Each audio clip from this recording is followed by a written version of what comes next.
Welcome to Luca and Miguel. Enjoy the video. In this video, I will explain how to make flan without evaporated milk. Many recipes call for evaporated milk, but you can achieve a wonderfully rich and creamy flan using common dairy products. We'll use a blend of whole milk and heavy cream to replicate that classic texture and flavor.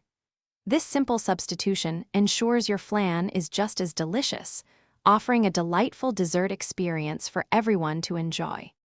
First, let's create that essential caramel layer. In a saucepan, combine 1 cup of granulated sugar with about 1/4 cup of water. Heat this mixture over medium heat, resisting the urge to stir. Watch as it transforms into a beautiful, deep amber liquid. Once it reaches that perfect color, immediately and carefully pour the hot caramel into your baking dish or individual ramekins, swirling to coat the bottom evenly. This forms the delicious base for your flan. Now for the creamy custard mixture. In a large bowl, whisk together 4 large eggs and 2 additional egg yolks. This adds incredible richness.